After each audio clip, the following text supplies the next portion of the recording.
말씀과 기도라는 제목으로 함께 하나님의 말씀을 나누도록 하겠습니다. 예배가 시작할 때 조금 어두웠습니다. 느끼셨나요? 그대로군요. 네, 기도를 마치고 마치 쨍하고 해가 비치는 것 같았습니다. 그 하나님의 은혜가 오늘 저와 여러분들의 마음에 가득 비추는 복된 시간이 되기를 소망합니다.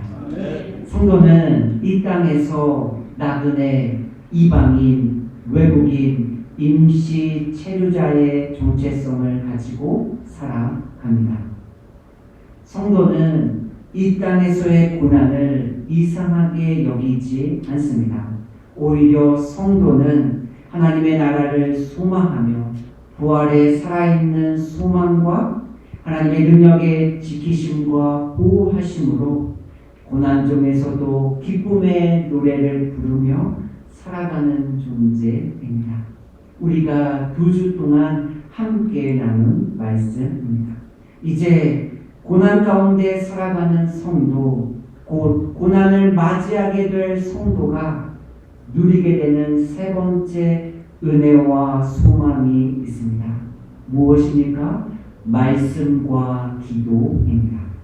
말씀과 기도, 조금 고리타분하게 느껴지시나요? 사람들에게 말씀은 따분한 시간이고 기도는 지루한 시간입니다. 왜 사람들이 그렇게 느끼고 생각할까요? 말씀과 기도는 재래식 무기이기 때문입니다. 이 무기는 화려하거나 매력적으로 보이지 않습니다. 사람들이 재래식 무기와 현대식 무기를 비교합니다. 그리고 현대식 무기에 가치를 둡니다. 왜냐하면 현대식 무기를 사용할 때 우리의 삶에 승산이 있다고 여기기 때문입니다. 그러나 말씀과 기도는 조금 밋밋해 보일 수 있습니다. 조금 거칠고 투박하게 보일 수도 있습니다. 그러나 하나님께서 우리에게 주신 가장 강력한 무기입니다. 어떻게 말씀과 기도가 고난을 이기는 위로와 소망의 무기가 될 수 있을까요?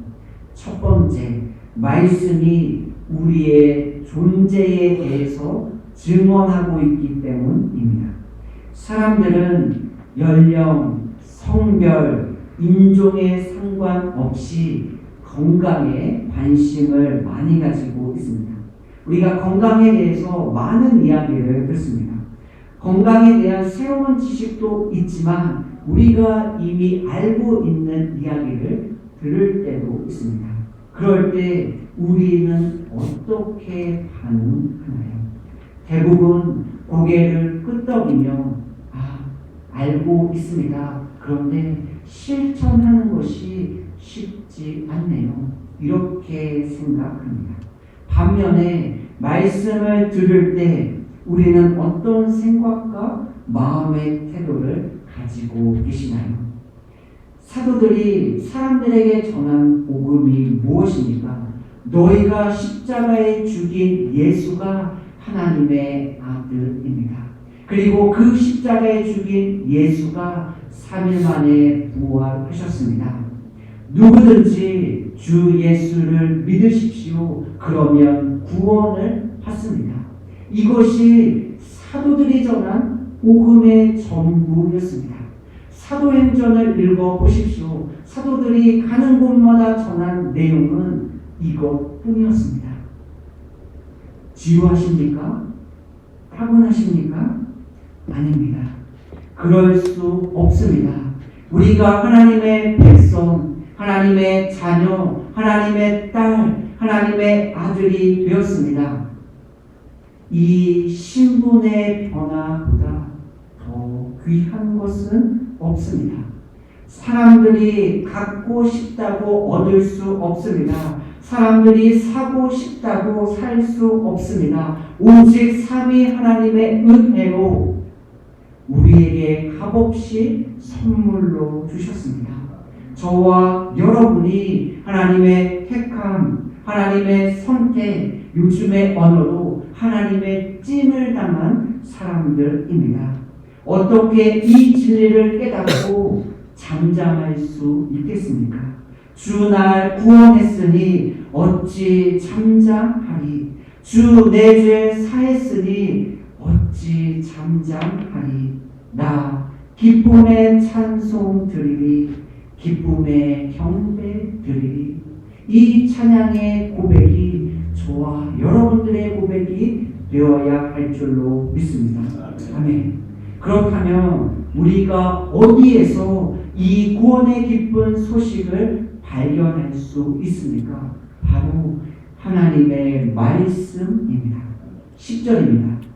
이 구원에 대하여는 사도 베드로가 첫 문장을 시작하며 어떻게 글을 쓰고 있나요?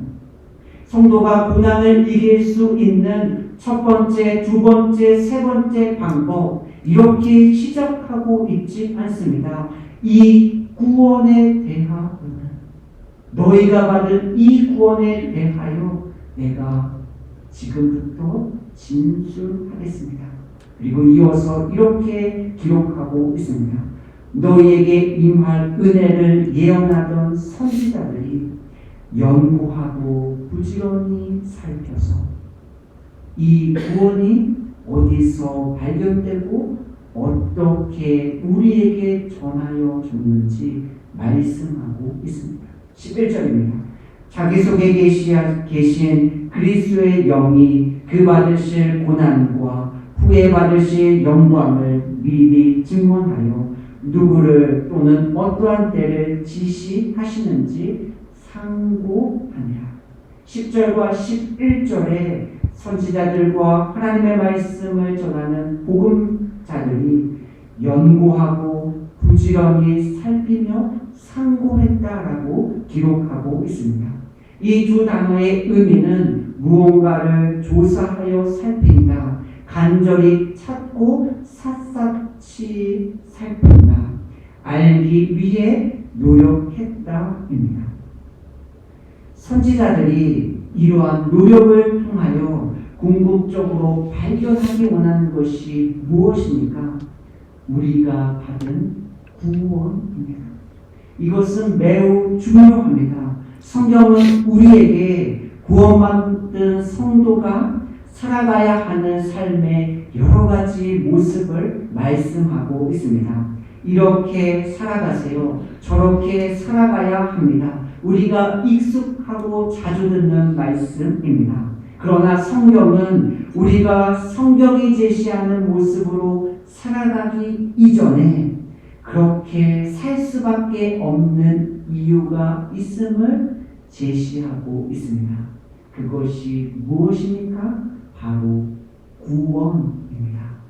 그래서 구원받은 우리는 나그네처럼 이 땅에 정착하지 못하고 살아가지만 하나님의 나라를 바라보며 이 땅에서 천국의 기쁨과 소망을 누리며 고난 중에서도 기쁨의 노래를 부르며 살아갑니다. 제가 학생들에게 설교하는 내용과 방법의 큰 틀은 작년의 설교와 크게 다르지 않습니다. 물론 말씀을 듣는 대상에 따라서 단어를 조정하고 설교의 내용을 조금 더 단순하고 간결하게 합니다. 그럼에도 불구하고 설교의 방향과 목적을 연령에 관계없이 고수하는 이유가 있습니다. 왜냐하면 말씀을 듣는 학생들이 단순히 하나님의 말씀을 동화나 이야기로 생각하지 않고 살아있는 하나님의 말씀으로 고백하기를 원하는 마음 때문입니다. 제가 학생들에게 제가 마음에 품고 있던 내용을 함께 나눴습니다. 한국에 어떤 영어 시험이 있습니다. 그런데 그 영어 시험은 주일날에만 올 수 있습니다. 그래서 제가 말씀을 전하며 주일을 지키는 것이 소중하기에 전도사님은 그 영어 시험을 보지 않기로 결심했습니다. 그리고 그 영어 시험의 성적이 없어도 하나님께서 전도사님의 삶을 책임지실 줄로 믿습니다. 이렇게 학생들에게 말씀을 나눴습니다. 그리고 다음 주 주일이었습니다. 제가 섬기는 학생의 부모님이 학생의 손을 붙잡고 저를 찾아오셨습니다. 그리고 저에게 이렇게 말씀하셨습니다. 전도사님, 지난주에 제 아이가 전도사님의 말씀을 듣고 자신도 주일을 빠지지 않고 영어 시험을 보지 않기로 결심했습니다. 그 이야기를 듣고 저는 속으로 이렇게 생각했습니다. 큰일 났구나. 이것을 어떻게 수습해야 할까? 내가 혹시 이 학생의 미래를 망치고 있는 것 아닐까? 이런 여러 가지 생각들이 들었습니다. 그런데 그 어머니가 저에게 이어서 이렇게 말씀하셨습니다. 전도사님, 제 아이의 이 믿음을 위해서 기도해 주세요. 제가 그 아이의 손을 붙들고 그 아이의 믿음이 떨어지지 않도록 하나님 앞에 축복하며 기도했습니다. 제가 그날 전한 말씀은 영어 시험을 보느냐 보지 않느냐가 아닙니다. 주의를 지키냐 지키지 않느냐가 아닙니다. 구원받은 백성으로서 이 땅을 살아가는 삶의 모습을 함께 학생들과 나눴습니다. 그런데 그 말씀에 믿음으로 반응한 그 학생이 누구인지 아십니까? 청년이 아닙니다. 중고등학생도 아닙니다. 4학년 10살짜리 어린아이였습니다. 우리는 우리가 받은 구원에 대한 감격, 우리가 받은 그 구원에 대한 놀라운 은혜를 누리고 계십니까? 우리의 존재 가치가 이 구원의 복음을 담고 있는 하나님의 말씀 안에서 발견되기를 소망합니다. 그래서 우리 모두 하나님의 지혜와 지식의 풍성함의 깊이를 더 깊이 경험하고 고백하는 삶이 되시기를 예수님의 이름으로 축복합니다. 두 번째, 성령 하나님께서 말씀이 우리의 삶의 실제가 되게 하십니다. 선지자들과 복음을 전하는 사람들이 말씀 안에 담긴 구원의 진리를 깨닫고 전했습니다. 이들이 어떻게 이 진리를 자신의 것으로 삼을 수 있었을까요? 11절입니다. 자기 속에 계신 그리스도의 영이 12절입니다. 이것은 하늘로부터 보내신 성령을 힘입어 복음을 전하는 자들로 이제 너희에게 알린 것이요. 그들이 이 구원의 복음을 자신의 것으로 삼고 고백할 수 있는 이유는 성령 하나님 그리스도의 영이 그들 가운데 계셨기 때문입니다. 요한복음 14장 26절입니다. 보혜사 곧 아버지께서 내 이름으로 보내실 성령 그가 너희에게 모든 것을 가르치고 내가 너희에게 말한 모든 것을 생각나게 하리라.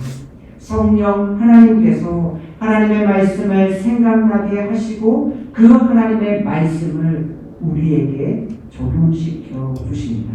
그런데 성령 하나님께서 말씀이 실제가 되기 위하여 사용하시는 수단이 있습니다. 무엇입니까? 기도입니다. 예수님은 구하라, 찾으라, 두드리라 말씀하셨습니다. 우리가 우리의 소원, 우리의 필요, 우리의 간구를 구하고 찾고 두드리면 얻게 될 것이라 말씀하셨습니다. 우리가 생각하는 기도의 모습과 내용입니다. 그리고 이 예수님의 말씀이 우리에게 은혜와 소망이 됩니다. 그런데 이 말씀의 결론은 이것이 아닙니다. 이 말씀의 결론은 이렇습니다. 누가복음 11장 13절입니다. 너희 하늘 아버지께서 구하는 자에게 성령을 주시지 않겠느냐 하시니라. 결론이 무엇입니까? 우리가 구하고 찾고 두드리면 성령을 받게 됨을 말씀하고 있습니다. 나의 필요가 우리의 기도를 시작하는 이유가 될 수 있습니다. 그러나 우리의 기도의 끝에는 하나님의 영광이 있습니다. 우리는 우리의 기도의 끝에 그 하나님의 영광을 마주하게 됩니다. 그리고 우리는 그 하나님의 영광을 받았고 지금도 받고 있으며 앞으로도 영원히 누리게 됨을 믿음으로 고백하게 됩니다. 제가 작년 3월부터 금요 기도회를 섬기기 시작했습니다. 그때 금요 기도회를 섬기는 저의 마음을 성도님들과 함께 나눴습니다.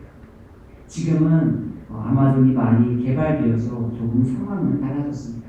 그래도 아마존이 전 세계에 20% 정도의 산소를 공급하는 곳입니다. 그래서 그곳을 향하여 지구의 허파라고 부릅니다. 저는 금요 기도회를 준비하며 함께 기도하며 이 기도회가 우리를 새롭게 하며 우리에게 새 생명을 공급하며 우리에게 영적인 산소를 공급하는 영적인 폭포가 되기를 소망합니다. 그리고 지금도 그 마음으로 함께 기대하며 기도하고 있습니다. 우리가 매주 듣는 하나님의 말씀, 각자의 삶의 영역에서 읽는 하나님의 말씀이 실제가 되기 위하여 우리는 기도의 자리로 나아가야 합니다.